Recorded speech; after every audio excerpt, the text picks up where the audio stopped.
లేని విధంగా రైతును రాజు చేయాలని రైతు బంధు పథకాన్ని ప్రవేశపెట్టి 73,000 కోట్ల రూపాయల రైతు బంధును అందించిన నాయకుడు కేసీఆర్. 24 గంటల ఉచిత కరెంట్ అందించిన నాయకుడు కేసీఆర్. రైతు బీమాను అందించిన నాయకుడు కేసీఆర్. చెరువులు, చెక్ డ్యాములు, కాలువలు నిర్మించి సాగుకు ఊతమిచ్చిన నాయకుడు కేసీఆర్. ఈ రకంగా అద్భుతంగా వ్యవసాయాన్ని కేసీఆర్ గారు అభివృద్ధి చేశారు. కాంగ్రెస్ 24 గంటల కరెంట్ అన్నది 12 గంటలకే కుదించింది. 2 పంటలకు రైతు బంధు ఇచ్చింది, 2 పంటలకు రైతు బంధు ఎగ్గొట్టింది. ఒక పంటకు బోనస్ ఇచ్చింది, ఒక పంటకు బోనస్ ఎగ్గొట్టింది. పంటల బీమాకు పంగనామాలు పెట్టింది. యూరియా దొరకక రైతుల్ని ఇబ్బంది పెట్టింది. అంతా మోసం. అందుకే ఇలా కాంగ్రెస్ పాలనలో క్రాంతి అంటే పోరాటం. ఇలా పోరాట క్రాంతి జరుగుతూ ఉంది.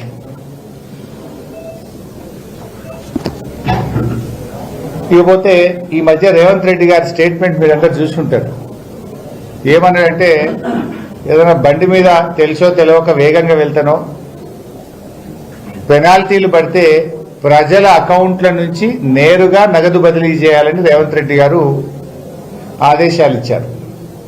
అంటే నీకు తెలియకుండా నీ బ్యాంక్ అకౌంట్ నుంచి పైసలు కట్ చేసుకోమంటున్నారు. అంటే ట్రాఫిక్ ఛాలెంజ్ల పైన రేవంత్ రెడ్డి గారు ప్రజల అకౌంట్ల నుంచి నేరుగా బ్యాంకు నుంచి వాళ్ళకి చెప్పకుండానే, వాళ్ళకి తెలియకుండానే నగదు బదిలీ కట్ చేసుకోండి, గవర్నమెంట్ అకౌంట్లో వేసుకోండి అంటుండ్రు.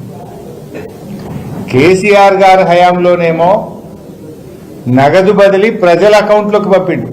రైతు బంధు డైరెక్ట్ ప్రజల అకౌంట్లో వేసిండు కేసీఆర్.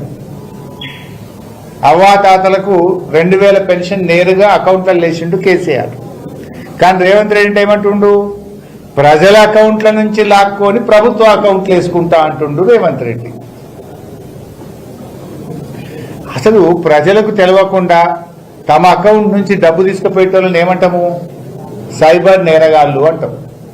సైబర్ నేరగాళ్ళు నీకు తెలియకుండా నీ అకౌంట్లో నుంచి పైసలు ఎత్తుకపోతారు. మరి సైబర్ నేరగాళ్లకు ఈ రేవంత్ రెడ్డికి తేడా ఏందో నాకైతే అర్థమవుతలేదు. నువ్వు డైరెక్ట్ కట్ చేయంటుండు. నేను అంటున్నా, రేవంత్ రెడ్డి ఎన్నికల ముందు మీరు ఏం చెప్పిండ్రు? బాండ్ పేపర్ మీద రాసిచ్చారు. బాండ్ పేపర్ మీద రేవంత్ రెడ్డి స్వయంగా సంతకం పెట్టిండు. డిసెంబర్ నెల నుంచి అవ్వాతాతలకు 4,000 పెన్షన్ ఇస్తా అన్నావు. మహాలక్ష్మి కింద మహిళలకు 2,500 ఇస్తా అన్నావు.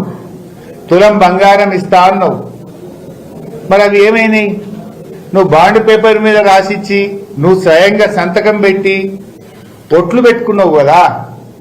మరి ఒట్లు పెట్టుకున్నందుకు నెల నెల అవ్వాతాతలకు ఇవ్వాల్సిన 4,000 రూపాయల డబ్బులు కానీ, ఆడపిల్ల పెళ్లికి ఇస్తామన్న తులం బంగారం కానీ, మహాలక్ష్మి పథకం కింద మహిళలకు ఇస్తామన్న నెలకు 2,500 రూపాయలు రేవంత్ రెడ్డి అకౌంట్ నుంచి మరి సీదా ఆటో క్రెడిట్ చేసే పని కూడా చేయాలని నేను డిమాండ్ చేస్తా ఉన్నా. నువ్వు ఛాలెంజ్ డబ్బులు ఆటో క్రెడిట్ చేస్తా అంటున్నావు కదా బ్యాంకుల నుంచి. మరి నువ్వు కూడా బాండ్ పేపర్ మీద రాసిచ్చి ఒట్లు పెట్టి సంతకం పెట్టించినావు కదా. మరి నీ అకౌంట్ నుంచి కూడా లేదా ప్రభుత్వ ఖజానా నుంచి ఆటో క్రెడిట్ చేసి ప్రజలకు తీసుకుంటాం. మరి నువ్వు ఎట్లా తీసుకుంటావో మరి ప్రజలకు కూడా అదే హక్కు ఉంటుంది కదా. ప్రజలకు బాండ్ పేపర్ మీద రాసిచ్చి సంతకం పెట్టి ఒట్లు పెట్టి నువ్వు మాట ఇచ్చినప్పుడు మరి ఆటో క్రెడిట్ ప్రజలకు కూడా ఇవ్వాలి.